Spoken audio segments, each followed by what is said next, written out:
Hey guys, welcome back to the channel. Today we got our NHL 22 Team of the Year cards, our 6 winners. I gotta say, I was pretty bang on. All 6 of my predictions were the actual winners. So we've got the new Team of the Year, Rantanen, Marchand, McDavid, as well as Fox, Hedman, and Vasilevsky. We'll break all those cards down. I'll show you what ones I'm going after and what ones I've already made. And we'll go over all of the sets and which ones have the best value like we always do. Guys, if you are new to the channel and you were looking for the most up-to-date info, tips, and news about NHL 22, make sure you hit that subscribe button and check me out on Twitch, twitch.tv/nosleeves12. I go live every single day at 2 p.m. All right, let's get into the video. All right, fellas, it is here. Here is the Team of the Year, like I mentioned.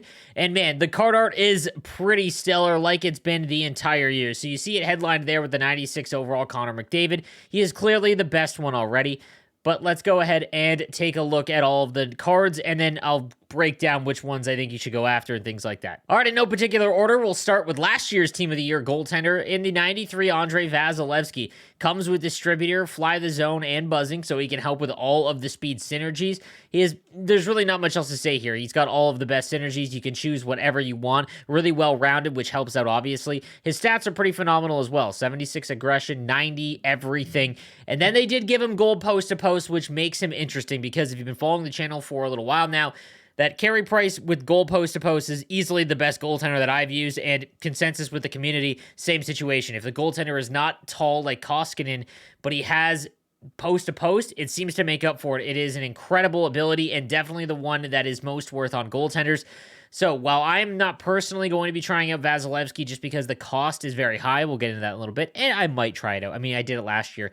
The fact that there's no team-based synergies anymore, it just lessens the value of having a goaltender that has an immense amount. And you see the number 2 here, all of the Team of the Year players have 2 to each synergy, which is huge.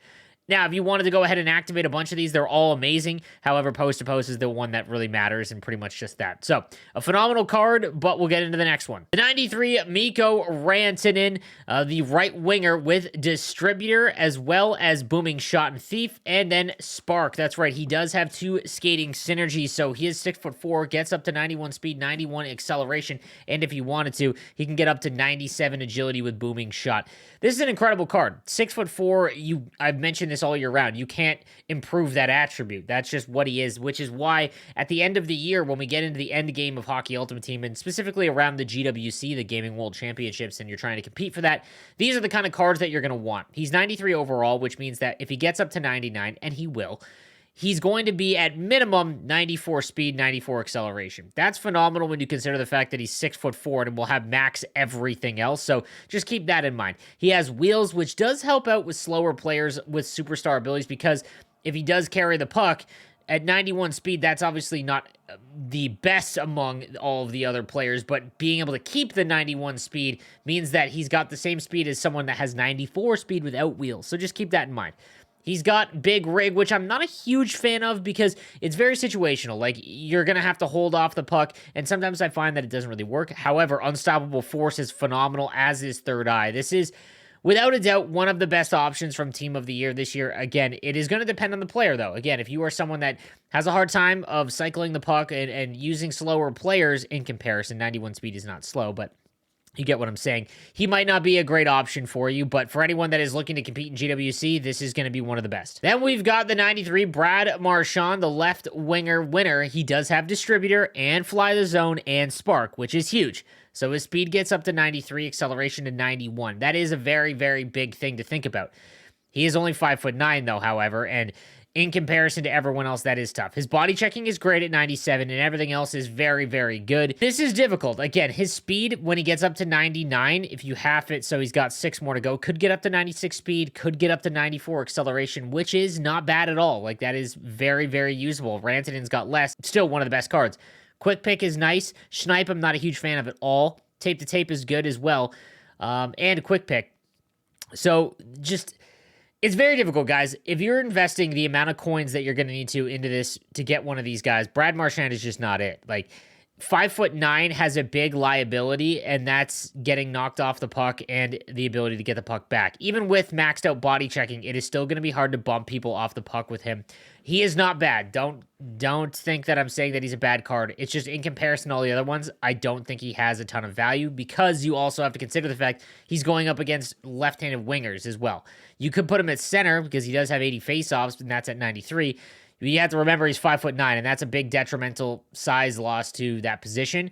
So if you play him on the wing, he's got to go up against McDavid and all the other top-end guys, and that's just tough to do. Moving on to the 93 Victor Hedman. Now, I was able to play a few games with his Victor Hedman card, and it is easily, I mean, we're talking Adam Foote levels of dominance. This is one of the most fun cards I've used. I played a couple games with him, like I said, and you notice him every time. I had mentioned this before at the beginning of the game when it came to his X Factor, that once he gets up to like 90 speed, 6'6" on the back end is a significant advantage. And he comes with distributor, so you can get him up to 91 speed, and workhorse, meaning that you can get him up to 90 acceleration as well. So now you're talking 91 speed, 90 acceleration, and you could put light the lamp on him, but the middle synergy isn't as important. But then you have to consider the fact he's got quick pick, tape to tape, and shutdown. All incredible abilities. And the fact he's 6'6" with maxed out defensive stats. Guys, this is the best defenseman in the game right now, and he will be for the rest of the year. This is a card that you need to go out and get, and is going to be one of the biggest priorities during this Team of the Year event. You've only got a week, and once the week is over, guys, all these cards are going to be around 1 million coins at minimum to buy. Hedman's going to be one of the most expensive. Next up, we've got the 93 Adam Fox, the winner for the right defenseman spot. Very, very good card. All right, so he does have Sparker Workhorse, so his acceleration goes up by 2. Distributor gets his speed up, and then Booming Shot. This alone, 95 speed, 95 acceleration, 99 agility. That's incredible. The more important thing here is that his speed or his body checking gets up to 93, and if you switch Workhorse to Spark, that means his body checking gets up even higher. So you're talking mid-90s. Defensive stats are perfect. The only issue I have with Adam Fox is that he's going up against guys that are much bigger than him. So he's got, competition-wise, he's got Hamilton, Jones, Carlson. There's just more defensemen that are exceptional that are in this game compared to the left-hand side, like with Victor Hedman. But that being said, he's got wheels, which I don't know if I'd ever activate on a defenseman. But Quick Pick is great. Elite Edges, I'm a big fan of. In all honesty, though, just in reverse, and Quick Pick is what I would activate. If you pair him with someone big, like if you go Adam Fox and Hedman, that is a defense pair that might be the best all year round. Like I said, the only issue is that he's a little bit smaller. But when you consider the fact he's going to have 99 body checking, this is a lot like Cale Makar last year. And Cale Makar was like one of the first cards that we got that had not very tall size. He was under 6 foot, but he had really high body checking, and he was able to bump people off the puck. So Adam Fox is an incredible card, no doubt. But the only issue is that he's got a lot of other competition that as those cards increase, his value will decrease. And then we've got this 96 Connor McDavid. This card is absurd, guys. So let's just start things out. The fact that he has Spark, okay, huge advantage because A, it gets his acceleration to 99, but that's whatever. His body checking goes up by 3, though. So now he's at 92 body checking. Then you can put Booming Shot on him, and now his body checking is up even higher. So he's got mid-90s body checking, and then you throw Magician or whatever else you need on him, and he's essentially 99 everything. He's got silver wheels. He's got unstoppable force, which means that he just can't be bumped off the puck. He's got tape to tape, and he's got elite edges. I've used him for a couple games. It is insanity. He is, as advertised, it is going to cost you a mess of coins, but if you have a shot to get this Connor McDavid card, you've got him for the rest of the year. He's incredible. This is the best card in the game right now, and even if nothing else changes, it's going to be extremely difficult to beat him. You could play him at center, but I don't think that's where you want to take advantage of him because you could just put Thief on him, and he's at 90 or 89 faceoff. So again, just an incredible card. Not much else to say here, but now let's go take a look at the sets. All right, guys, here we are with the sets. Each card has his own individual one, and then we've got a power-up collectible exchange set that you can trade in 3 Team of the Year collectibles and get a power-up collectible. Be warned, guys, you can only do this 5 times. So I've seen a lot of people think about or turning in a ton of collectibles thinking they're going to do it, many, many times. You can only do it 5 times, so just keep that in mind as you can only do that 5 times. Then we've got the collectible sets here, and this is where we're going to do some math like I always do for you guys. I've got you. Don't worry about it. I will tell you guys which ones are the sets to go after. But let's take a look at how this is going to work. So, Connor McDavid, 175 Team of the Year collectibles. You heard that right. You will need an absolute mess to get this guy. And again, I will go over the cost for him in just a little bit. However, if you have his X Factor, it reduces the cost significantly. However, you've got to upgrade him from 94 to 96 if you had him at 94, which is 11 power-up collectibles, which is a ton. And then you've got 85 Team of the Year collectibles, so that, cuts it in half almost, a little bit more. So it is still a significant cost. The rest of them are all the same. It's 80 collectibles for Marchand and all the other ones, or 31 and the X Factor up to 93.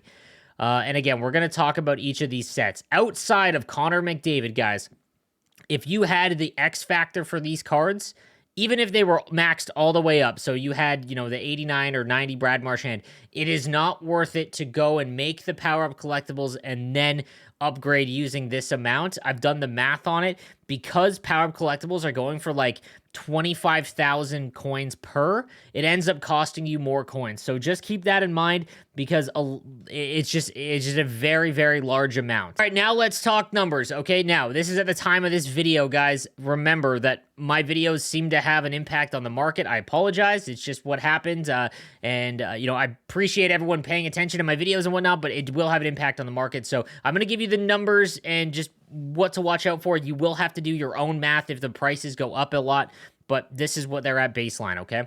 This one for 15 any gold player items, if it could be anything, so 74 to 79 doesn't matter. They don't have to be the NHL. It's going to cost you 800 per to make this, so you're looking at 12,000 for one collectible, which is one of the worst values, guys. This is not worth it. If you have under 80 gold cards, I would just sell them or use them for the power-up collectible trade-ins. I would not use it for the set. You're getting 12,000 per collectible, which is a ripoff. Moving on down the line, this one is the worst value, outside of the last one. So the 80-plus one, because there's less 80 overall players than 81s and 82s, which sounds weird, but when you think about all the releases and everything like that, I don't know how, but the 80s are going for more. It's costing you about 1,400 coins to get one, which means 14,000 coins per collectible. That is the worst one. My apologies. That is the worst one to do. So if you have 80 overall gold cards, I would sell them, to be honest with you. Or what I'm going to talk about in a couple videos over the next weekend, focus on making the team builder sets because they will never be cheaper than right now. Moving on down the line again, we've got the 81 plus overalls. These are going for 1,400, meaning that you get one and it costs less to make than the 80 overall plus ones. This is 11,200 coins per collectible. So right now, the best one of the first three. Up to the 82 overall plus items, it costs you 7, and they're going for 1,500, which is, again, a very good value. 10,500 will get you a collectible if you cash in the 82 overall cards. And again, guys, these values are going to change depending on if you have untradeable cards or not. So this is pretending you have 0 because that's how you dictate the best values. Next up, we've got the 83 overall plus cards. You've got 3 of them, and they are going for 4,500 coins each, which ends up being 13,500 per collectible, per set, which translates into 6,800 coins per collectible, which is the best option so far. That's half of what the other ones were going for. So the 83 overall ones right now are a good price, but I have a feeling they're going to shoot up really big. That is a very, very good value. The 84 overall plus items requires 2 of them, and it's 6,500 per each 84 overall plus item, which ends up being 13,500. And again, when you can divide that by 2, you're looking at about 6,500 coins per card, which is the cheapest. That is an extremely good one. The 84 overall seems to be the best one right now as it stands. So 6,500 per collectible for the 85 plus items. All right, next up is the 85 plus set. 2 of them. Each one's going for 11,000 each, so 22,000 to do the set. You're looking at 7,333 coins per collectible. That's still a pretty decent value one, and these ones aren't shooting up in price. You will get 3 of them, so keep that in mind. Not a bad value. This is probably going to be the one that's the best to use to make, in all honesty, when all of the cards fluctuate. There's a lot of 85 overall cards in the market, so just something to keep in mind. Next, we've got an 86 plus card. Will get you 3 event collectibles. One goes for about 20,000 coins, which means 6,660 for this set per collectible. That is the best value, but I have a feeling that 86 plus cards, they're going to catch on and they're going to shoot up in price. But if they're going for 20,000, that is 6,660 coins per collectible. That's a huge value. And then lastly, you've got the 87 plus card for 40,000 roughly right now. That's 8,000 per collectible. So this is not it, guys. Everyone is chasing the 87 overalls. I would not buy 87 overalls to do this set. If you have bought them, I need to address this. They did not do an 88 plus set, which is mind-boggling to me. Part of me thinks they're just listening to my videos and they're doing it out of spite. However, the 87 shot up so high that if you bought 88 overall items, just use them in the set because you bought them for far cheaper than the 40K they're going for right now. Even though there isn't an 88 plus set, putting them in the 87 is still fine value because you've made out like a bandit. It's just there's no guaranteed one, so the floor isn't as high, but it's just still a very, very good value. So guys, again, these are all going to be the baseline. They will fluctuate. Do the math before you go and spend because it is going to cost you a ton. Now let's talk about the total cost for these cards. We'll start with Connor McDavid, and this is assuming you can get collectibles for the cheapest price, which is about 6,800 coins, okay? So 6,800 coins per collectible, all right? You need 175. That's 1.1 million, just under 1.2 million. If you were doing it from scratch, you had nothing here, 1.2 million for the best card in the game, which makes sense, to be honest with you. You spent that on Gretzky and Lemieux. This is no different. This card is incredible, and 1.2 million will get him. But here's the big question. Now, you can see I did it. The issue here is that if you have the 94 Connor McDavid, it is definitely worth it to upgrade him to the 96 and then upgrade him to the Team of the Year edition. Here's the reason why. A couple reasons. One, he doubles his synergies, okay? 2, you never have to spend on upgrading Connor McDavid for the rest of the year. Because with the X Factor, you're going to spend for the 97, 98, and 99 versions. And those are going to cost just an insane amount of collectibles to upgrade him. But it's going to cost you right now 11 collectibles to go from 94 to 96, all right? And they're going for 25,000 coins to make a power-up collectible. You need 11 of them. That's 275,000 coins in value to go from the 94 to the 96 to get this X Factor done.